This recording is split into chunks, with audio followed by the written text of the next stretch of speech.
안녕하세요. 오늘도 사연살롱을 찾아주셔서 감사합니다. 저는 결혼 2년차 며느리입니다. 제 이야기는 남편과의 첫 만남부터 시작돼요. 남편과 저는 소개팅으로 처음 만났어요. 서로 음식에 관심이 많아서 대화가 잘 통했고 금세 가까워졌죠. 제가 음식 관련 일을 한다는 얘기를 했을 때 남편이 밝게 웃으며 말하더라고요. 우리 엄마가 음식에 진짜 관심이 많으셔. 젊었을 때 한식당도 하셨었는데 네가 음식 관련 일을 한다니까 엄청 좋아하실 거야. 나중에야 안 사실이지만 어머니는 단순히 음식 관련 직업이라는 이유만으로 저를 마음에 들어 하신 게 아니었어요. 어머니께는 젊었을 적에 운영하시던 꽤 유명했던 한식당에 대한 강한 자부심이 있었거든요. 비록 지금은 가게는 문을 닫았지만 어머니는 여전히 집밥이 가장 훌륭한 음식이라고 믿고 계셨어요. 우리 집안의 음식 문화는 내가 책임진다는 말씀을 자주 하셨죠. 그래서 제가 들어오면 이런 전통을 잘 이어줄 거라는 기대가 더 크셨던 것 같아요. 그런데 사실 저는 요리사라고 보기엔 조금 달랐어요. 호텔 조리학과를 졸업하고 요리에 대한 기본적인 기술은 배웠지만 정작 학과 생활을 하면서 깨달은 건 요리가 제 적성에 맞지 않는다는 것이었거든요. 그래서 속으로 조금 불안했어요.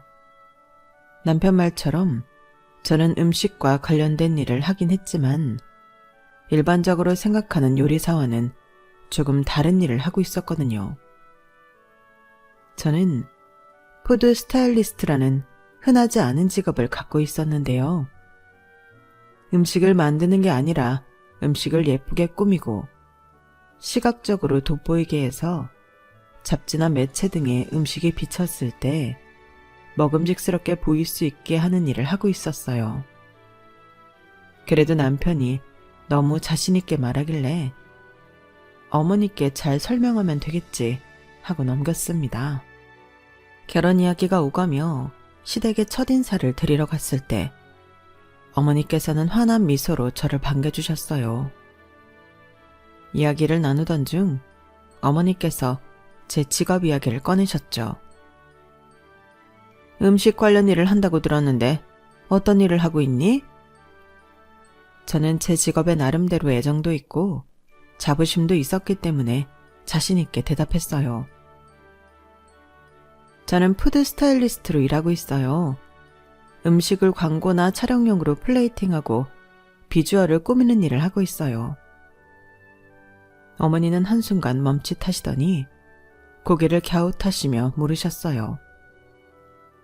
푸드 스타일리스트? 플레이팅? 그게 뭐야? 그러니까 음식을 만드는 일은 맞는 거지?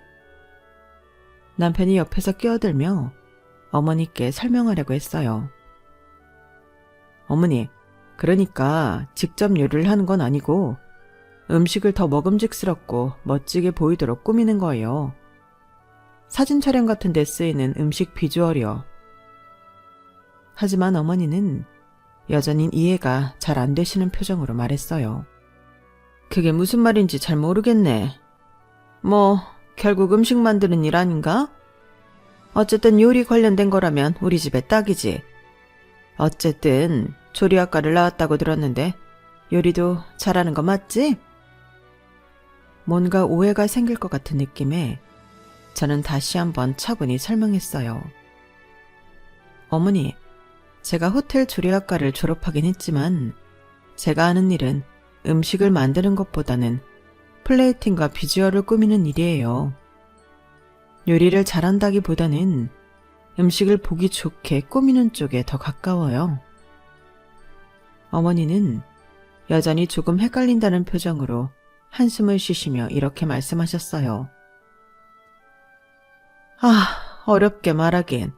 어쨌든 음식 관련된 거라면 요리 잘하는 거랑 비슷하겠지 뭐. 전공은 요리인데 요리 기본은 다 배웠을 테니 그 정도면 충분해. 남편이 어머니의 표정을 보고 제 눈치를 살피며 말했어요. 어머니, 맞아요. 이 사람이 음식 관련해서 많이 배웠으니까 요리도 어느 정도 할 수 있긴 해요. 근데 푸드 스타일리스트는 요리와 조금 다른 전문직이에요. 어머니는 손을 휘저으며 그래, 그게 뭐든 요리 관련이면 됐어. 설명 너무 길게 안 해도 돼. 하고 넘어가셨어요. 워낙 생소한 직업이니 한 번에 이해하실 거란 생각은 안 했지만 왠지 좀 찜찜하더라고요. 괜찮아. 어머니는 그냥 네가 음식 정리를 한다는 사실 자체로 이미 만족하시는 것 같아. 굳이 더 설명해서 복잡하게 만들 필요 없을 거야. 저도 그날은 일단 그렇게 생각하고 넘기기로 했어요. 하지만 그날 이후에도 어머니는 제 직업을 요리사와 비슷한 것으로 이해하시는 듯 했고, 이런 오해는 이후에 점점 큰 갈등으로 이어지기 시작했죠. 결혼 후 얼마 지나지 않아 시댁 행사가 생겨서 참석하게 됐어요. 시조카의 첫 돌이라 돌잔치가 있었거든요. 돌잔치 장소는 고급 호텔 뷔페였고 음식도 다양하고 깔끔하게 준비되어 있어 딱 보기에도 손님들이 만족할 만한 곳이었죠. 저도 남편과 함께 뷔페를 구경하며 정말 잘 준비하셨다며 감탄하고 있었어요. 그런데 그때 시어머니께서 제 이름을 부르시며 손짓하셨습니다. 둘째 며느라, 이쪽으로 와보렴. 내가 뭘 좀 준비했거든. 저는 무슨 일인가 싶어 따라갔는데 어머니는 호텔 뷔페 한쪽 빈 테이블에 커다란 가방을 열고 계셨어요. 가방 안에는 어머니가 집에서 직접 준비해 오신 음식들이 가득 들어 있었습니다.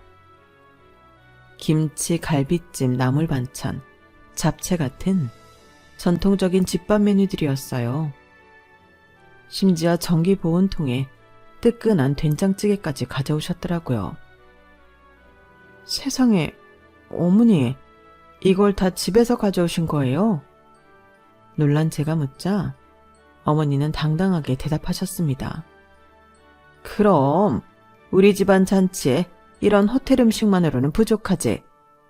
어르신들 입맛엔 우리 집밥이 딱이야. 앞으로 네가 배워야 할 것도 이런 거야.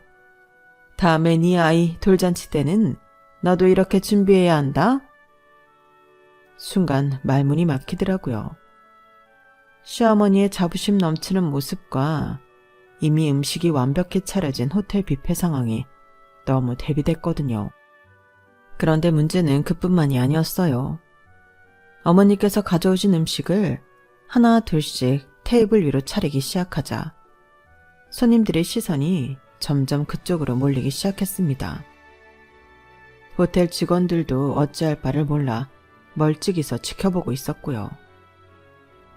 뭔가 이상하다는 눈빛을 주고받던 손님들 중 몇몇이 멀리서 어색하게 웃으며 속삭이는 소리가 들렸습니다. 저게 뭐지? 저 음식 호텔에서 준비한 건 아니겠지? 아니, 뷔페에 음식 많은데 뭐하러 음식을 해온 거야? 심지어는 호텔 매니저로 보이는 분이 다가와 말을 걸려고 하다가 어머니의 당당한 태도에 잠시 망설이는 모습도 보였어요. 잔치의 주인공이나 다름없었던 형님께서도 옆에서 창피함에 얼굴이 빨갛게 달아오르시더라고요. 어머니가 이러실 줄은 몰랐어요. 어떡해요? 진짜 당황스럽네. 형님도 모르게 하신 거예요? 알았으면 절대 못하시겠죠. 그때 어머니는 손님들 앞에서 음식을 권하시며 더 당당하게 말씀하셨어요. 여러분, 이건 제가 직접 준비한 집밥이에요. 이런 잔치엔 우리 집 전통 음식이 빠질 수 없잖아요. 호텔 음식은 그냥 조금씩 드셔보시고 이걸로 속을 채우세요. 손님들 중 몇몇은 어머니의 음식이 정말 맛있어 보였는지 이게 직접 하신 거예요? 역시 손맛이 남다르시네요. 라며 웃으며 받긴 했지만 호텔 뷔페에 어울리지 않는 따로 준비된 음식들, 그리고 그걸 아무렇지 않게 권하시는 시어머니의 모습에 대부분의 손님들은 조금씩 눈치를 보며 음식 앞을 지나쳤죠. 저는 어머니의 이런 행동에 당황스럽기도 하고 나중에 손님들 사이에서 이 이야기가 웃음거리가 되진 않을까 걱정이 됐어요. 남편이 제 표정을 읽었는지 조용히 저를 붙잡더라고요. 엄마는 요리 자부심이 엄청나셔. 그냥 이렇게 놔둔 게 나아. 돌잔치가 끝나고 집으로 돌아가는 길에 남편에게 물었어요. 어머니가 호텔 뷔페에서 음식을 따로 준비하실 줄은 몰랐어. 사람들이 너무 당황스러워하는 게 보였잖아. 남편은 어깨를 으쓱하며 대답했어요.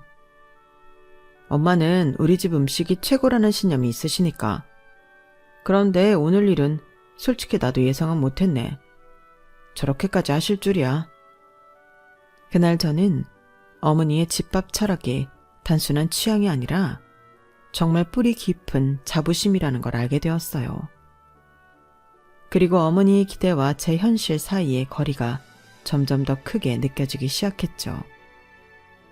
얼마 지나지 않아 결혼 후 처음으로 맞이한 명절이 다가왔어요. 저는 이미 명절 전부터 긴장이 잔뜩 됐어요. 아주버님의 아이 돌잔치에서 시어머니의 집밥 철학을 경험한 이후라 이번 명절에 뭔가를 잘못하면 큰일 나겠다는 생각이 들었거든요. 며느리, 이번 명절엔 네가 좀 배워야 할 게 많겠다. 음식을 다 맡기진 않을 테니 잡채랑 전 정도는 네가 해보렴. 호텔 조리학과 나온 며느리가 이런 기본은 알아야지. 저는 그 말을 듣는 순간 속이 턱 막혔어요. 호텔 조리학과를 나온 건 맞지만 제 전공은 양식이었고 특히 한식에는 익숙하지 않았거든요. 그래도 시어머니의 기대를 저버릴 수 없어서 저는 최선을 다해보겠습니다 라고 대답했어요. 남편에게도 하소연했죠.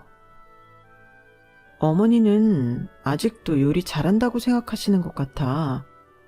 하지만 한식은 경험도 많이 안 해봤고 특히 잡채 같은 건 제대로 만들어 본 적도 없어. 제가 걱정 가득한 얼굴로 말하니 남편도 난감해하면서도 저를 안심시키려고 노력하더군요. 엄마는 네가 조리학과 나왔으니까 당연히 요리도 잘할 거라고 생각하시는 거야.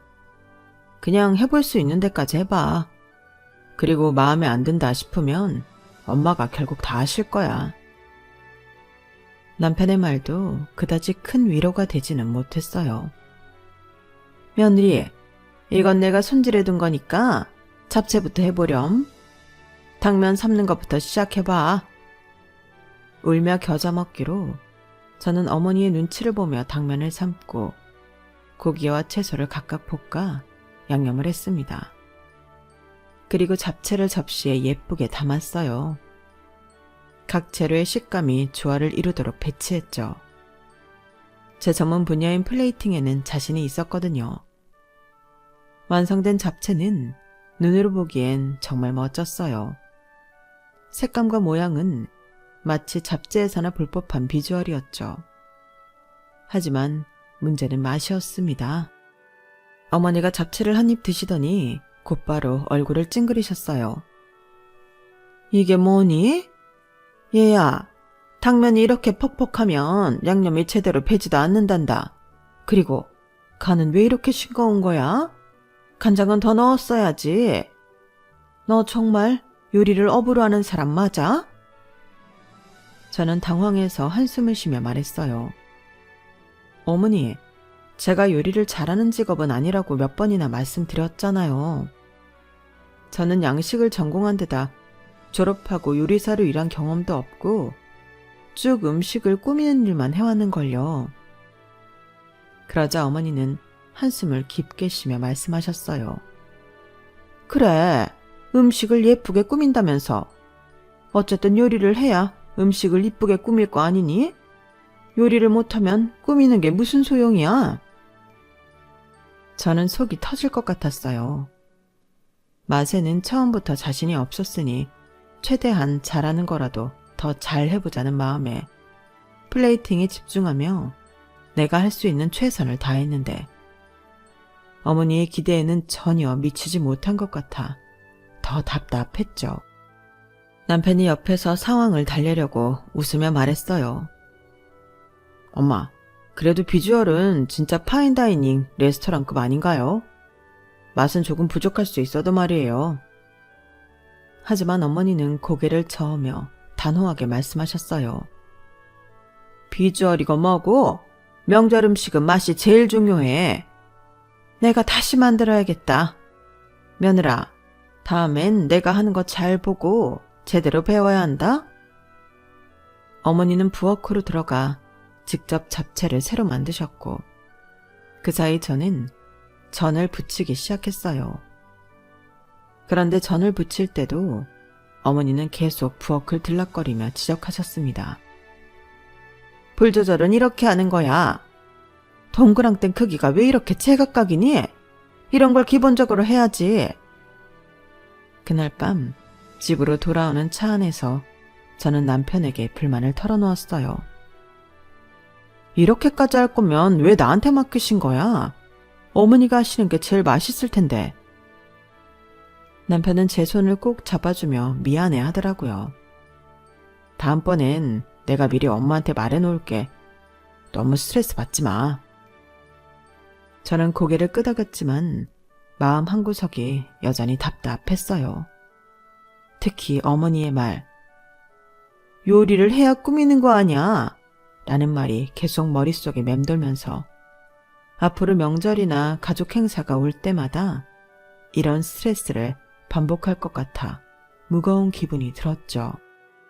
시간이 지나 결혼 후 첫 번째로 맞이하는 남편의 생일이 왔어요.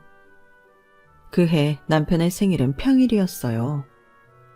주말을 이용해 오랜만에 둘이서 여행을 가기로 했기 때문에 당일에는 집에서 조용히 저녁을 보내기로 했죠.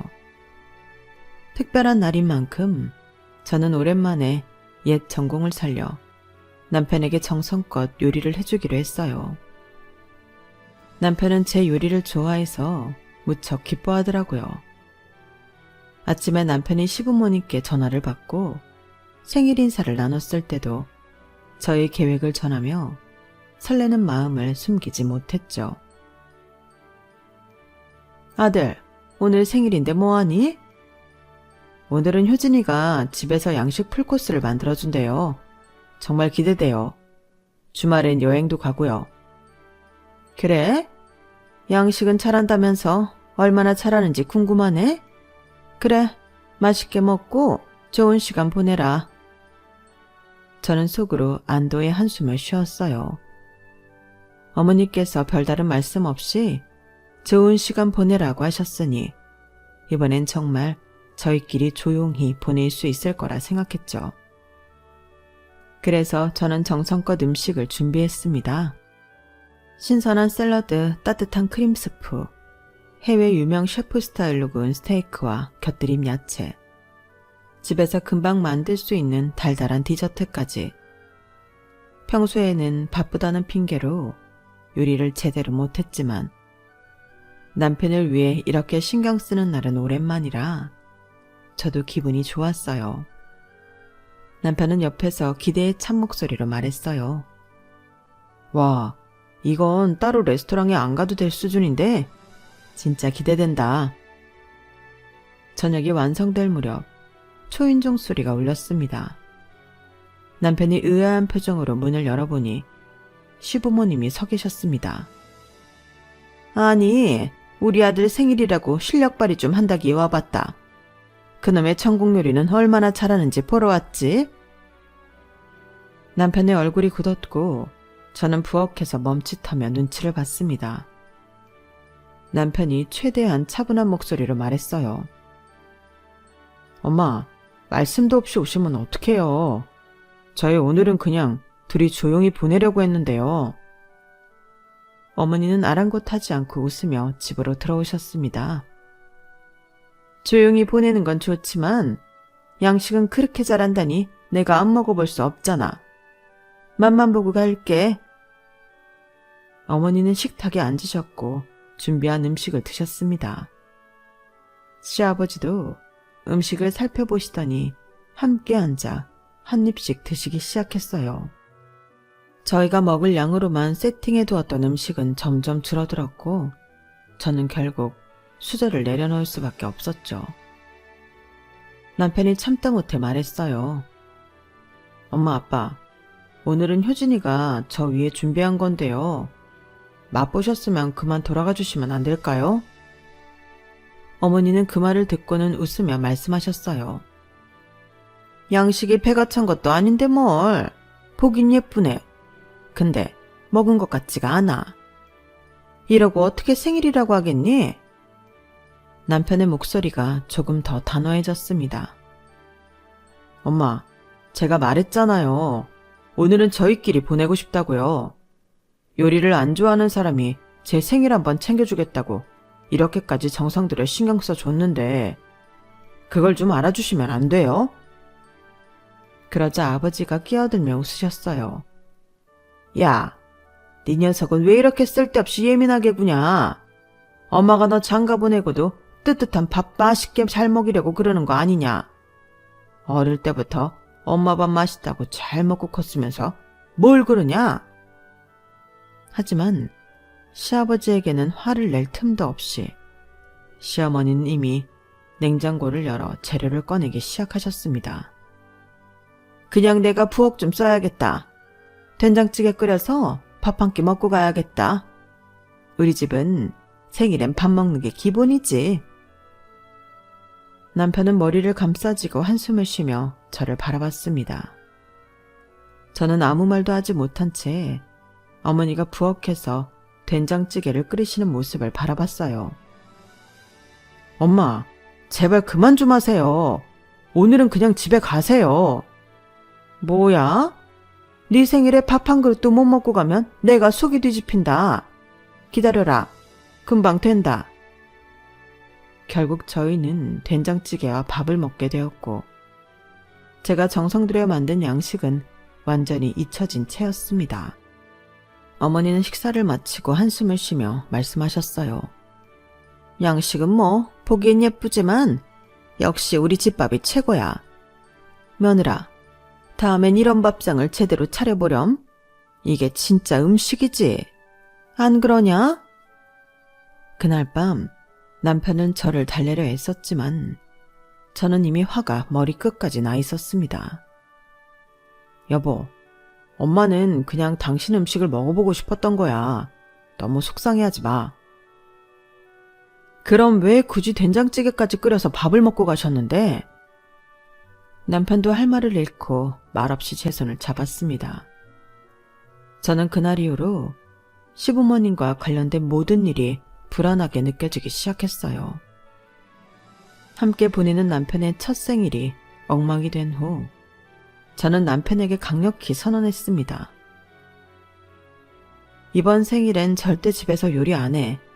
무조건 밖에서 먹자. 그리고 어머니랑 낮에 통화도 하지 마. 혹시 모르잖아. 남편도 저와 같은 생각이었는지 바로 근사한 레스토랑을 예약했습니다. 좋아. 이번엔 완벽하게 너랑 나만의 시간을 보내자. 생일 당일 저희는 늦은 오후쯤 레스토랑으로 향했습니다. 도착한 곳은 분위기 좋은 프렌치 레스토랑으로 조명이 은은하고 테이블마다 아늑하게 꾸며져 있었어요. 저는 기분 좋게 저녁을 기다리며 남편에게 말했어요. 여기 진짜 좋다. 오늘은 어머니 일도 신경 안 쓰고 우리 둘만 조용히 보내자. 남편도 환하게 웃으며 오늘만큼은 완벽하게 너랑 나만 이라고 대답했죠. 음식이 나오기 시작했고 저희는 와인 한 잔씩을 들며 즐거운 시간을 보내고 있었습니다. 그런데 그 순간 남편의 휴대전화가 울렸습니다. 화면에는 엄마라는 이름이 떠 있었어요. 남편이 잠시 저를 보며 곤란한 표정을 지었죠. 받아야 할까? 안 받는 게 낫겠지. 잠깐만 받아. 어차피 이미 바뀌니까 괜찮겠지.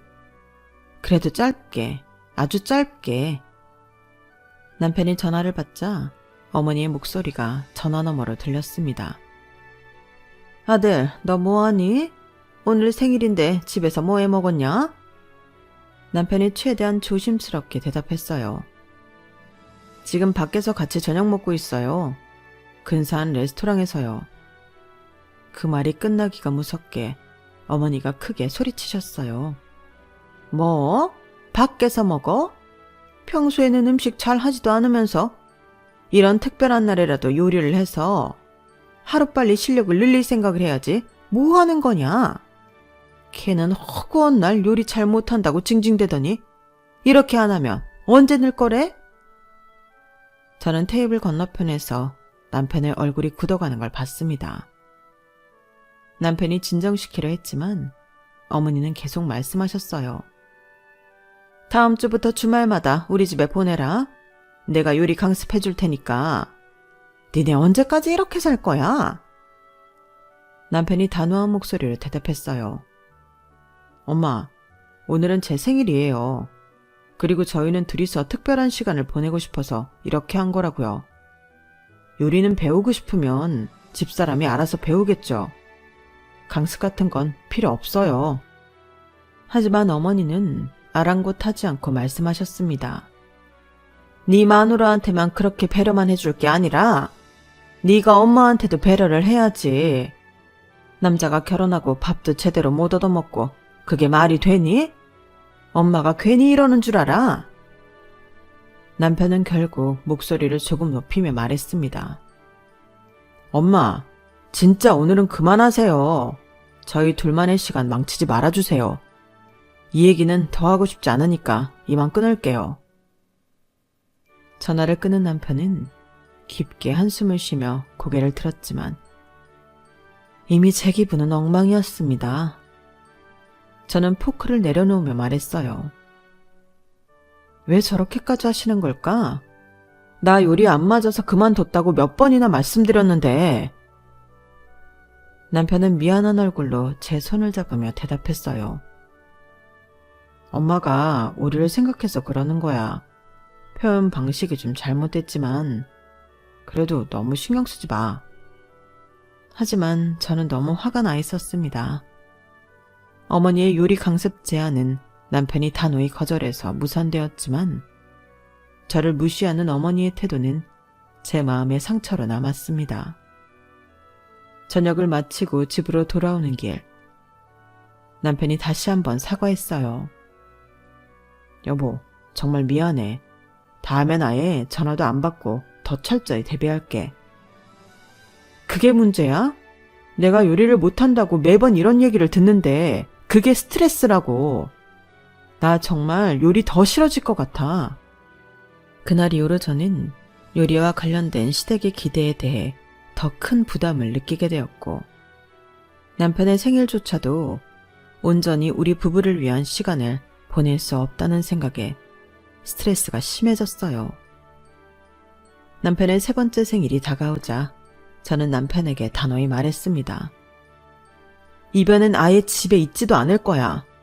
어머니가 또 갑자기 찾아오셔서 내 요리를 갈구시거나 밥을 차릴까봐 그런 걱정을 할 필요 없는 곳으로 떠나버리고 싶어. 남편도 고개를 끄덕이며 찬성했죠. 좋아. 이번엔 숙소를 예약해서 하루 종일 집을 비우자. 엄마한테는 나중에 따로 얘기할게. 저희는 여행을 겸해 편안한 숙소를 예약했고 당일 아침 일찍 출발하기로 했습니다. 하지만 그 계획은 시작부터 틀어지고 말았어요. 그날 새벽, 초인종 소리가 울렸고 반쯤 잠이 깬 남편이 문을 열어보니 시어머니와 시아버지가 커다란 장바구니를 들고 서 계셨습니다. 엄마, 이렇게 아침 일찍 무슨 일이에요? 어머니는 활짝 웃으며 말씀하셨습니다. 오늘 네 생일인데 보나마나 며느리는 음식을 한다고 한들 또 양식 같은 거나 꾸미고 있을 테니까 미역국 한 번을 제대로 안 끓여줄 것 같아서 내가 왔지. 생일이면 미역국은 기본 아니냐? 저는 침실에서 소란스러운 소리를 듣고 부엌으로 나와 상황을 확인했어요. 어머니는 이미 부엌에 장을 풀어놓고 미역과 고기를 꺼내고 계셨습니다. 어머님, 이건 다 뭐예요? 제가 당황스러운 얼굴로 물었더니 어머니는 환히 웃으며 대답하셨습니다. 아니, 내 아들 생일인데 미역국도 안 끓이고 그냥 넘어갈 생각이었니? 그럴 것 같아서 내가 왔지. 이제라도 배우면서 제대로 준비해. 하도 기가 막혀서 아무 대답도 못하고 있으니 남편이 급히 나서서 말렸습니다. 엄마, 저희 오늘 아침 일찍 나가기로 했어요. 예약해둔 숙소가 있어서 빨리 출발해야 한다고요. 그러자 어머니는 냄비를 꺼내며 한숨을 내쉬었습니다. 그래? 근데 미역국도 못 먹고 가면 너희 엄마 속이 뒤집힌다. 30분이면 끓일 테니 그동안 기다려라. 그리고 며느라, 너도 여기 와서 배워. 너 이런 음식 제대로 배워야 한다니까. 남편의 만류에도 막무가내로 저를 부엌으로 끌어당기는 손에 열이 확 오르더라고요. 그제야 참았던 감정을 터뜨렸습니다. 어머니, 제가 음식하는 걸 즐기지도 않고 잘하지도 않는다고 몇 번이나 말씀드렸잖아요. 그런데 왜 자꾸 저한테 이렇게 강요하시는 거예요? 어머니는 그 말을 듣고는 눈썹을 치켜올리며 대답하셨습니다. 음식을 꾸민다면서 제대로 요리도 못하면서 무슨 꾸미는 걸 하겠다는 거니? 음식 꾸미는 걸 업으로 한다는 애가 실상 제대로 된 밥 한 끼도 못 차린다는 게 말이 되니? 저는 더 이상 참을 수가 없었습니다. 그럼 어머니가 하세요. 저는 요리도 적성에 안 맞아서 그만둔 건데 계속 이런 식으로 저한테 기대만 하시면 저도 힘들어요. 남편이 저와 어머니 사이에 서서 급히 중재를 시도했습니다. 엄마, 제발요. 당신도 너무 화내지 말고. 엄마, 저희 진짜 가야 해요. 미역국은 나중에 끓여주세요. 제 생일인데 이런 걸로 또 싸우고 싶지 않아요. 그러나 어머니는 단호하셨습니다. 아들아, 너 어릴 때부터 생일이면 내가 끓인 미역국 먹었지 않니? 오늘도 먹어야 한다. 그리고 얘, 너도 음식 다루는 사람이라면 이런 기본적인 걸 배워야 해. 안 그러면 앞으로 어쩌려고 하니? 결국 아버지가 나서서 어머니를 거들었습니다. 그래, 젊은 애들이 왜 이렇게 속이 좁아? 해달라는 것도 아니고 엄마가 좋다고 해주겠다는데 뭘 그렇게 복잡하게 구냐? 누가 여행 가지 말래냐? 가기 전에 뜨뜻한 미역국 먹고 출발하면 더 좋은 거 아니냐? 저는 더 이상 참을 수 없었습니다. 미역국은 두 분이서 드시고 가세요. 저는 더 이상 할 말 없어요. 남편은 제 손을 잡으며 부엌을 빠져나와 작은 목소리로 말했습니다. 미안해, 엄마가 고집이 너무 세서. 내가 어떻게든 더 단호히 말할게. 그날 저희는 한참 뒤에야 집을 나설 수 있었습니다. 이미 분위기는 엉망이었고 숙소에 도착해서도 저는 기분이 풀리지 않았습니다. 더 이상 이런 상황을 반복하고 싶지 않았던 저는 다음번에는 어머니가 절대 예기치 못한 방식으로 맞서보기로 결심했어요. 남편의 세 번째 생일 이후 저는 시어머니의 집밥 집착과 요리의 강요에 대한 복수를 결심했습니다. 평소에 그렇게 집밥을 강조하시던 어머니가 정작 본인의 생신 때는 외식을 선호한다는 사실에 얄미웠거든요. 그래서 이번 생신에는 어머니께 집밥으로 생신을 축하하자고 제안하며 은밀한 복수의 계획을 시작하기로 했죠. 어머니, 올해 생신엔 집에서 저희가 직접 준비한 음식을 드시는 게 어떨까요? 어머니께서 항상 집밥이 최고라고 말씀하시잖아요. 저와 형님이 열심히 준비해서 어머니 생신을 멋지게 만들어 드릴게요. 잠시 침묵이 흘렀습니다. 그리고 어머니의 목소리가 약간 어색하게 들려왔죠. 아니야, 생일엔 나도 좀 편하게 보내야지. 니네 음식 마음에 안 들면 내가 다시 다 해야 하는데. 외식 장소 괜찮은데 예약 잡으면 거기서 하자. 저는 속으로 웃으며 아주 순진한 척 대답했습니다. 그렇게 말씀하시면 제가 실력을 늘릴 기회가 없잖아요. 어머니께서 늘 그러셨잖아요. 요리는 연습할수록 느는 거라고요. 생신 같은 특별한 날에 연습해보지 않으면 언제 배우겠어요? 어머니는 당황한 기색이 역력했습니다. 아, 그래도 생일엔 좀 쉬고 싶어서.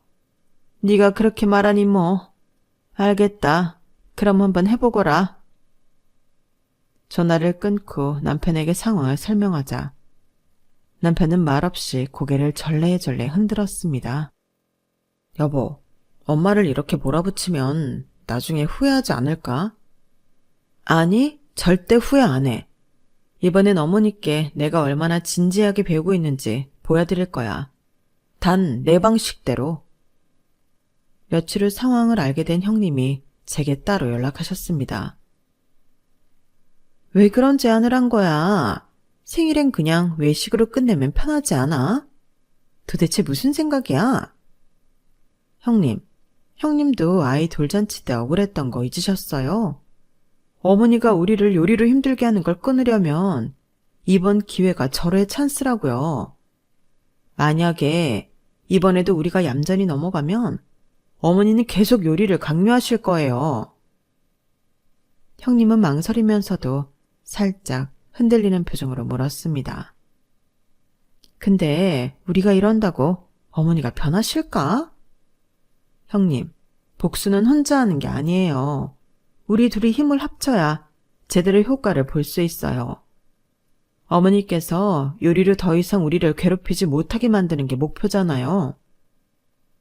형님은 잠시 고민하더니 마침내 한숨을 쉬며 대답했습니다. 그래, 솔직히 나도 아이 돌잔치 때 그 난리를 겪은 게 아직도 속상해. 좋아, 이번엔 제대로 해보자.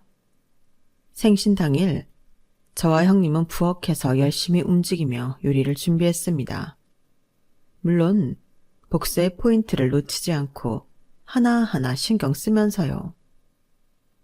된장찌개는 일부러 소금을 너무 많이 넣어 짜게 만들었고 잡채는 간을 거의 하지 않아 밍밍하게 내놓았어요. 저는 일부러 태우거나 더 익혀서 보기에는 괜찮아 보이지만 먹기엔 곤란하게 만들었습니다. 시어머니는 음식을 하나씩 맛보시며 점점 표정이 굳어졌습니다. 이 된장찌개는 왜 이렇게 짜니? 이건 둘째 네가 했니? 맛을 보고 간을 맞췄어야지. 저는 아주 진지하게 대답했습니다. 어머니, 아까 간 봐달라고 했을 때 간이 약하다고 하셔서 이번엔 좀 강하게 했는데 좀 과했나 봐요. 다음엔 더 신경 쓸게요. 어머니는 한숨을 쉬며 형님이 하신 잡채를 드셨습니다. 이건 너무 싱겁잖아. 당면만 먹는 것 같아서 맛이 하나도 안 느껴져. 형님이 옆에서 덧붙였습니다. 어머니, 이번엔 간을 약하게 하라셔서 싱겁게 해봤어요. 입에 안 맞으세요? 다음엔 적당히 맞춰보겠습니다. 아버지도 젓가락을 내려놓으며 말씀하셨습니다. 여보, 그냥 내년부턴 외식하는 게 좋지 않겠어? 애들 고생시키지 말고. 어머니는 화를 꾹 참으시며 대답하셨습니다. 그래, 내가 외식을 좋아하는 이유가 있었네. 니네가 내 입맛에 맞추는 건 아직 너무 무리구나. 형님은 식탁 밑으로 제 발을 툭 치며 웃음을 참으시더라고요. 저희는 서로 눈빛을 교환하며 작전 성공의 기쁨을 나눴습니다. 하지만 한 번으로 끝낼 수는 없었어요. 어머님이 집밥이나 저희 요리에 학을 떼실 때까지 계속해야 했죠. 다음에 시어머니의 생신이 다가오자 어머니는 이번에도 외식을 고집하셨습니다. 얘들아, 이번엔 그냥 외식하자. 밖에서 먹는 게 편하고 좋잖아. 괜히 니네도 집에서 해먹는다고 준비하느라 고생하지 말고. 어머니의 외식 제안에 저는 바로 형님에게 전화를 걸었습니다. 형님, 이번엔 어머니가 외식을 하자고 하시는데 우리가 이번 기회를 놓치면 안 된다고 생각해요. 어머니 입에서 집밥 이야기가 다시는 안 나오게 해야죠. 형님은 한숨을 쉬며 물었습니다. 또 뭘 하려는 거야? 지난번 복수도 힘들었잖아. 형님, 이번엔 간단해요. 어머니가 집밥에 질리게 하는 거예요. 재료를 너무 많이 준비해서 음식은 푸짐한데 다 먹지도 못하고 잔뜩 남겨서 난감하게 만드는 거죠. 형님은 잠시 망설이더니 웃으며 대답했습니다. 그래, 기왕 하는 거 마지막이라 생각하고 제대로 해보지 뭐. 어머니가 다시는 집밥 이야기를 꺼내지 않게 하자. 어머니께 다시 전화를 걸어 형님과 함께 sen싱 식사를 집에서 하자고 설득을 시작했습니다.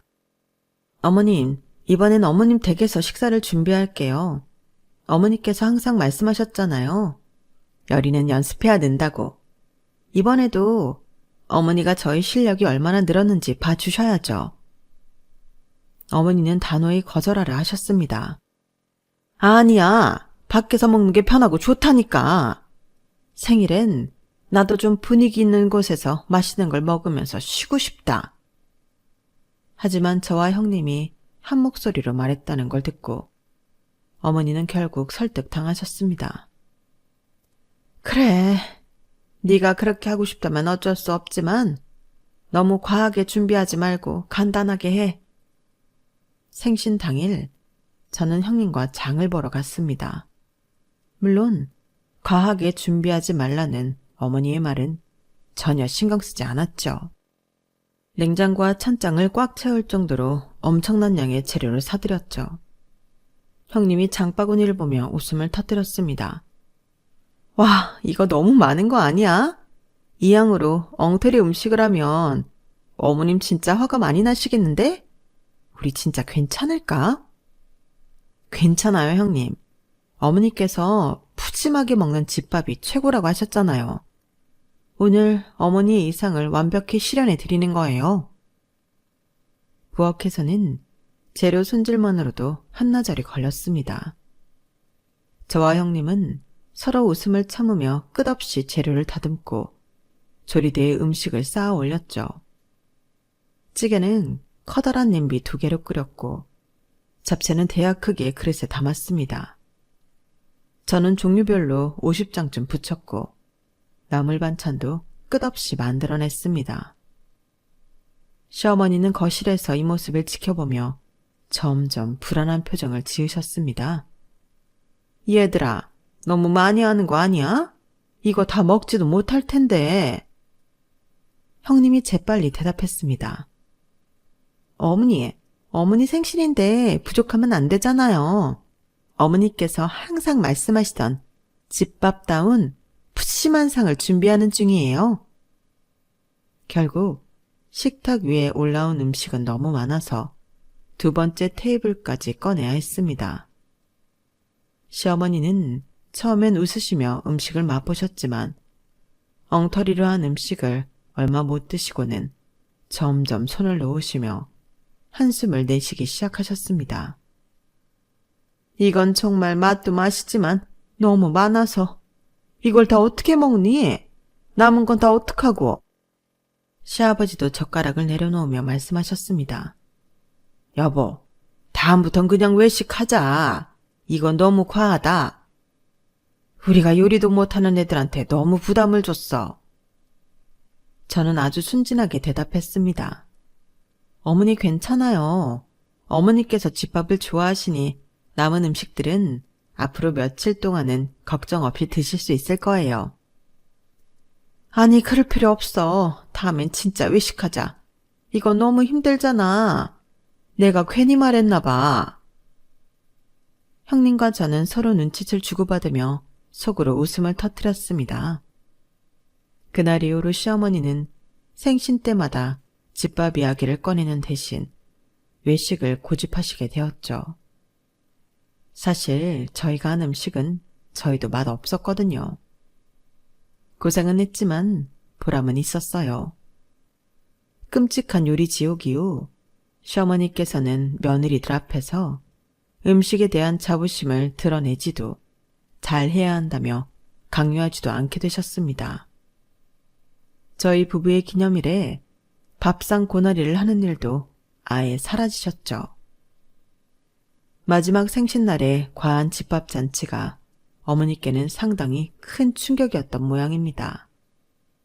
식사 후 남은 기가 막히게 맛없는 음식들이 냉장고를 가득 채우고도 며칠 동안 비워지지 않던 상황은 어머니 스스로도 불편하게 느끼셨던 것 같았죠. 어머니가 음식을 이야기할 때의 태도도 달라졌습니다. 얘들아, 예전에 내가 너무 집밥만 고집했지? 사실 요즘 세상은 바쁘니까 이렇게 외식하는 게 더 좋은 것 같아. 너희도 일하고 집안일도 해야 하는데 너무 힘들지 않게 해야지. 그렇게 시어머니와의 음식 전쟁은 끝이 났습니다. 어머니는 더 이상 며느리들에게 집밥의 무게를 지우지 않으셨고 가족 모임은 외식이라는 즐거운 선택지로 자연스럽게 자리 잡았습니다. 이제는 모임 때마다 어머니께서 밝게 웃으며 말씀하세요. 이번엔 어디 좋은 데 가서 맛있게 먹자. 너희도 바쁠 텐데 편하게 가서 즐기면 되지. 저는 그 말을 들을 때마다 속으로 작은 승리를 떠올리며 미소를 지어요. 모든 일이 원만히 해결되고 나니 어머니와의 갈등도 이제는 웃으며 이야기할 수 있는 추억이 되었으니까요. 가끔은 복수도 관계를 풀어내는 또 다른 방법일 수 있다는 걸 배운 경험이었달까요? 이제 우리 가족은 맛있는 음식을 함께 나누며 진짜로 즐거운 시간을 보낼 수 있게 되었답니다. 제 이야기는 여기까지예요. 사랑하는 가족들과 항상 편안하시기를 진심으로 바랍니다. 복 받으세요. 여러분, 사연 댓글에 응원과 현명한 조언 부탁드려요. 좋아요와 구독은 저에게 큰 힘이 됩니다. 오늘도 좋은 일 가득하세요.